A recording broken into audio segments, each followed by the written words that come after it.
கர்த்தருடைய பரிசுத்த நாமத்திற்கு மகிமை உண்டாவதாக. 1 தீமோத்தேயு 1 அதிகாரம் 5-6 வசனம். கற்பனையின் பொருள் என்னவெனில், சுத்தமான இருதயத்திலும் நல் மனசாட்சியிலும் மாயமற்ற விசுவாசத்திலும் பிறக்கும் அன்பே. இவைகளை சிலர் நோக்காமல் வீண் பேச்சுக்கு இடம் கொடுத்து விலகி போனார்கள். பிரியமானவர்களே, இன்றைக்கு நாம் கிறிஸ்தவர்களாக இருக்கிற நமக்குள் இருக்க வேண்டிய மிகப்பெரிய காரியங்கள், அடிப்படை காரியங்கள் என்னவென்று சொன்னால், சுத்த இருதயம், நல் மனசாட்சி, மாயமற்ற விசுவாசத்தில் பிறக்கிற அன்பு.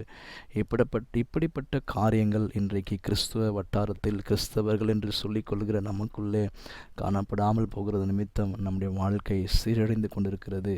விதத்தில் நாம் வாசிக்கிறோம், இவைகளை சிலர் நோக்காமல் வீண் பேச்சுக்கு இடம் கொடுத்து விலகி போனார்கள்.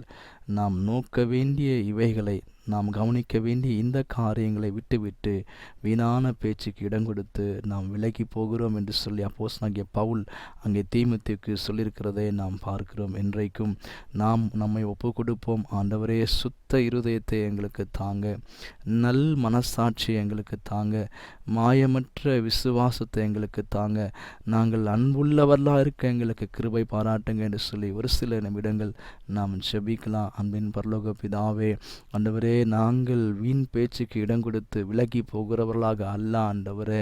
ஆண்டவரே, நாங்கள் உம்முடைய கற்பனையின் பொருளை நாங்கள் புரிந்து கொண்டு ஆண்டவர் நாங்கள் அன்பு செலுத்துகிற பிள்ளைகளாக, சுத்த இருதயம் உள்ளவர்களாக, ஆண்டவரே, நல் மனசாட்சி உடையவர்களாக, மாயமற்ற விசுவாசம் உள்ளவர்களாக எங்களை அர்ப்பணிக்கிறோம்.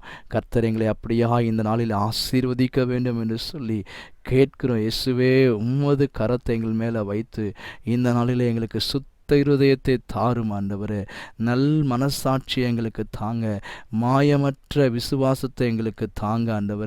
ஆண்டவரே, சுத்தமான அன்பை எங்களுக்கு தந்து எங்களை ஆசீர்வதிங்க. இயேசுவே, எங்களை உம்மை போல மாற்றுங்க. ஆண்டவரே, இயேசுவின் நாமத்தில் ஜெபிக்கிறோம் நல்ல பிதாவே, ஆமென்.